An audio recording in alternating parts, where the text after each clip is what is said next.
싸움나이다. 아멘. 우리가 어버이주일 되면 우리 주일학교 학생들이 이렇게 기도하는데, 우리 장년들은 기도를 시키면 가끔 도망가 버리는데 우리 주일학교 애들은 기도를 잘해요. 그래서 제가 꼬마에서부터 계속 기도를 시키고 그렇게 하니까 정말 기도 잘해. 이쁘죠? 부인이 도망갔네. 이만큼 있을 때 왔었는데 기도 배워서 이제 그 숙녀가 됐어. 얼마나 그 이쁘고, 또 우리 주일학교 애들이 뭐 보현이뿐만 아니라 더 꼬마 애들도 너무 기도를 잘해. 오늘 하연이 기도했는데 너무 기도 잘했고 감사하고, 이렇게 기도 훈련이 계속 돼야 됩니다. 근데 이제 조금 잘하면 안 하더라고. 그래도 계속 여러분들이 가정에서도 기도 훈련 시키고 이렇게 해야 하나님의 축복받는 믿음의 자녀 됩니다. 자, 오늘은 어버이주일인데 사실은 어버이주일에 관한 말씀을 금요일까지 제가 다 준비했어요. 지금 그래서 제가 가끔 그런 적이 있습니다. 설교 제목을 계속 바꿀 때가 있어요. 그래서 어제 갑자기 바꾸어서 금요일 저녁 우리 심야기도 끝나고 나서 바꾸어서 아무래도 이 말씀을 전해야 될 것 같다, 그런 생각이 들어서 심야기도 때부터 이제 제가 기도하고 나서 바꿨습니다. 그래서 어버이주일에 관한 말씀이 아니어도 내용이 거기가 포함이 되니까 그렇게 생각하고 은혜 받는 시간이 되시기를 바랍니다. 오늘 설교 제목은 한나의 서원기도예요. 자, 서구사에서는 시집가는 딸에게 어머니가 진주를 선물로 해 준다고 합니다. 이 진주를 흔히 미국 사람들은 얼어붙은 눈물. 그 이유는 딸이 시집가서 흘리는 눈물이 많기 때문입니다. 진주는 유일한 보석입니다. 그렇다고 해서 이 보석이 아무 족에나 있는 것은 아니에요. 아비글레다라는 합니다. 제가 한번 보십시오. 진주가 형성되는 과정은 매우 신비롭다고 하죠. 자, 조개 속에, 이제 조개알 속에 모래알이 들어오면 카라는 이제 물질을 분비해서 이 물질이 모래알을 자꾸 이렇게 감싼다고 합니다. 그렇게 해서 오랜 기간 고통 끝에 만들어진 것이 바로 보석인 진주예요. 자, 이 낙하가 많이 덮을수록 진주는 커지고, 그래서 이렇게 보석인 진주가 조개 속에서 만들어진다고 합니다. 자, 조개 속에 이 물질이 이제 모래알이 들어오게 되면 조개는 딱 두 가지 중에 하나를 선택한다고 합니다. 모래알 때문에 당하는 그 고통을 견디기 위해서 낙하를 생산하여 코팅하는 작업을 하는 조개가 있는 반면에, 아프지만은 그냥 무시해 버리면서 그 고통을 참다가 점점 썩어져 가는 조개가 있다는 것입니다. 다시 말하면 모래알이 주는 고통을 받아들여서 진주로 만들어내는 조개가 있는 반면에 그것 때문에 그냥 병들어 죽어가는 조개가 있다는 겁니다. 저는 우리의 삶도 여러 종류의 인생의 이제 삶을 살아가면서 모래알들이 우리 인생 속에 들어오게 되지 않습니까? 우리는 이것을 가려서 아픔, 고통이라고 부릅니다. 아주 형형색색의 고통과 고난이 있어요. 그러나 고난을 진주로 만드는 사람이 있는가 반면에 그것 때문에 하나밖에 없는 자기의 생명을 그냥 포기해버리는 어리석은 사람들도 있어요. 성도는 누구나 이 고통을 저는 진주로, 왜냐하면 성도의 고난 속에는 반드시 하나님의 어떤 섭리와 목적이 그 안에 있기 때문이에요. 그래서 시편 109편 67절에 오면 시편 기자는 이렇게 얘기합니다. 고난당이 전에는 내가 그릇 행하였더니 이제는 고난당하고 난 후에 이제는 내가 주의 말씀을 지키나이다. 고난당하기 전에는 이제는 내 마음대로 살았지만은 고난을 통해서 이제는 내가 주의 율례를 배우게 되었습니다. 그렇게 고백합니다. 철로역경의 저자 존 버너는 하나님은 우리에게 덧셈과 뺄셈을 주신다, 그렇게 말했어요. 하나님이 우리에게 주시는 이 덧셈, 즉 더해주는 것은 인간적으로 볼 때는 뺄셈이라는 겁니다. 하나님이 우리에게 복을 주시는데 그 복이 인간편에서 볼 때는 실패와 아픔과 고난이라는 과정을 통해서 우리에게 주어 주시기 때문입니다. 여러분이 정말 하나님이 인생들에게 주신 덧셈은 뺄셈인 것을 우리가 확신한다면 우리의 삶 속에 여러분 고난이 올 때 은혜로 바꾸는 이런 역사가 일어날 수 있기를 바랍니다. 자, 본문에서 우리가 한나의 아픔을 볼 수가 있어요. 자, 한나라는 이름의 뜻은 사랑스럽다, 은혜스럽다 그런 뜻인데 그 이름과는 달리 한나는 많은 고통을 지니고 삶을 살았던 여인이에요. 자, 한나의 고통 알죠? 분나라는 그 첩 때문에 그 첩이 이제 잉태한 것을 인해서 본처인 한나를 이제 무시하기 시작합니다. 어떤 사람은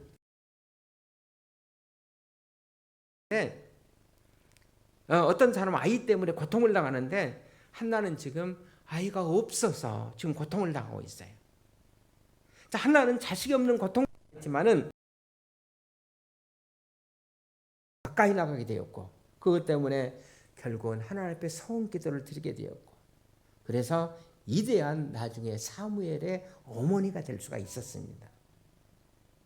하나님께서는 장차 사무엘을 이스라엘의 위대한 국의 지도를 만들기 위해서 하나님은 기도의 어머니 한나의 필요가 있었던 것입니다. 여러분 한번 주위를 살펴보시기를 바랍니다. 위대한 사람들의 배후에는 반드시 기도하는 어머니가 있었으며 하나님 앞에 헌신된 부모님들이 있었다는 사실입니다. 그러면 하나님께서는 장차 나라를 구원할 사무엘을 탄생시키기 위해서 드디어 이제 한나는 이렇게 소원 기도를 드립니다. 하나님 제게 아들을 주시면 내가 이 아들을 평생 하나님께 드리겠습니다. 일시적으로 하나님께서 한나에게 고통을 주셨던 것으로 보여집니다. 그렇습니다. 하나님은 우리에게 하나님이 원하시는 믿음 당하는 여러 시험과 고통과 아픔의 시련들을 우리에게 허락해 주시고 있다는 것입니다. 그래서 우리는 그 아픔과 시험 때문에 하나님께 더 나아갈 수 있게 되고 그것 때문에 여러분과 제가 기도할 수 있다면 우리가 당하는 시험이나 고통은 하나님 앞에서 매우 값진 저는 친주와 같은 것이라고 믿습니다. 하면서 어버이 주일에 우리의 자녀들의 아픔 그리고 우리 자신들의 아픔과 고통의 문제를 우리가 어떻게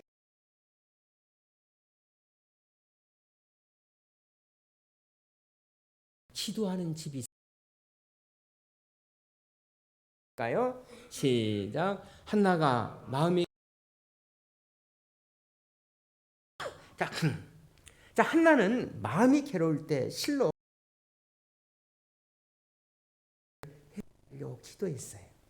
이사야 56 내가 곧 그들을 나의 성산으로 인도하며 기도하는 내 집에서 그들 나의 제단에서 기꺼이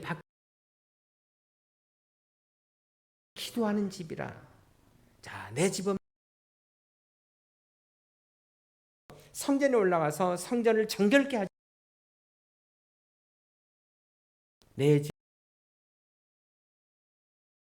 이렇게 말씀하셨어요. 예수님께서는 성전에서 기도하는 거에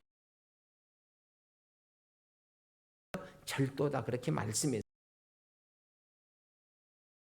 그래서 기도하는 것 제외하고 다른 목적으로 나왔다면 그 자체가 이미 강도와 같아. 그렇게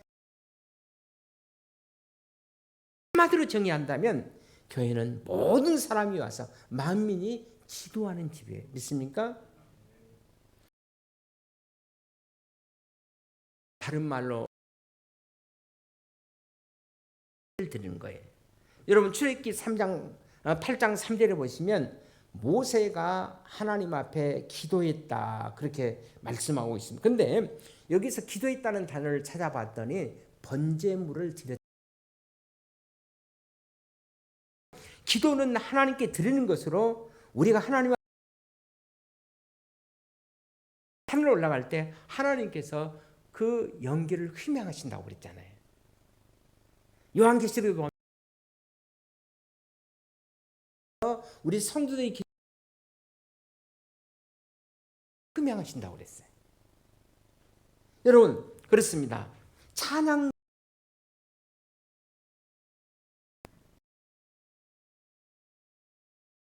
모든 것이 다 번제물이에요.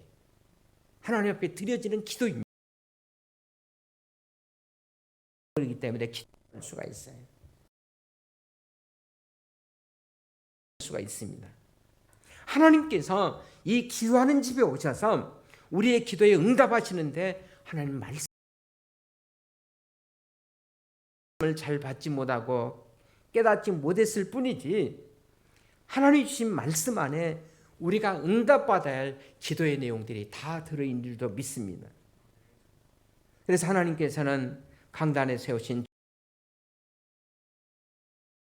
해주세요.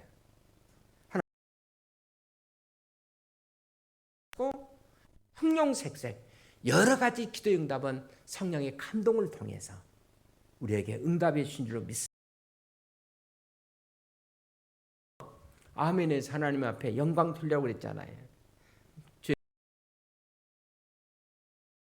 대로 내게 이루어지길 바랍니다. 그런 뜻 아닙니까? 아멘. 그런 것이 아니라 말씀 드릴 때도. 자, 신명기 5장에 보면 하나님 직접 이스라엘 백성들이 너무 두려워서 감히 하나님 들이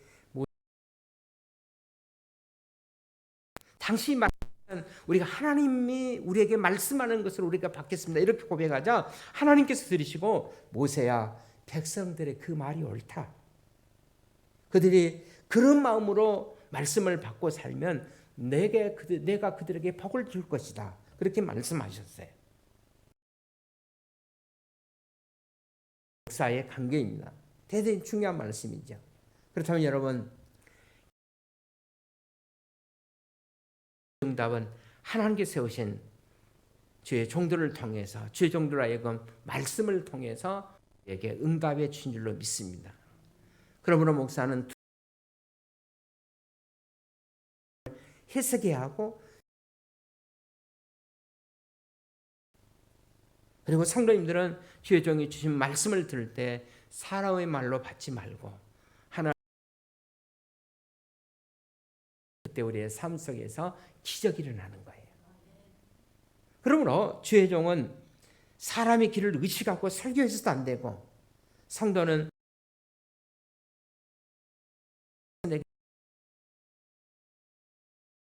되고 교회에 들어올 때마다 여기에 여러분 창세기 그 35장에 보시면 야곱이 그 생명의 위협을 느끼고 어려움을 당했을 때 자녀들을 불러 모아서 이렇게 얘기합니다. 우리가 베델로 올라가자. 베델은 뭐죠? 하늘로 올라가자. 우리가 베델에 가서 기도하자. 그래서 베델로 올라가라고 얘기합니다. 저는 이것이 하나님의 말씀의 진리라고 생각합니다. 우리가 어려움 당했을 때 물론 상담사 찾아가고 다 좋습니다. 우리의 마음에 있는 모든 것을 내어놓고 여러분 하나님께서는 분명히 이렇게 말씀했습니다. 내 집에서 내 기도를 내가 응답해 줄 것이다. 그런 말씀이에요. 어렵고 힘들고 고통과 번민 중에 있다 할지라도 하나님이 이 문제를 해결해 주고 주겠다는 말씀이에요. 그렇기 때문에 여러분, 하나님이 이제 유대인들은 여러분, 그들은 해당 중심 가까이 있는 경건한 삶을 항상 살았습니다. 그래서 해당 중심으로 항상 그들 루벨린가에 가면 유대인들이 많이 살고 있는데, 집성촌을 이루어 살고 있는데, 자동차를 타고지 않고 걸어온다고 합니다. 그러면서 20분씩 걸으면서 기도하면서 오늘 주신 말씀이 우리에게 기적이 일어날 수 있도록, 그래서 중심으로 생활한다고 합니다. 여러분, 그렇게 함에도 불구하고 유대인들의 자녀들은 다 성공합니다. 왜냐하면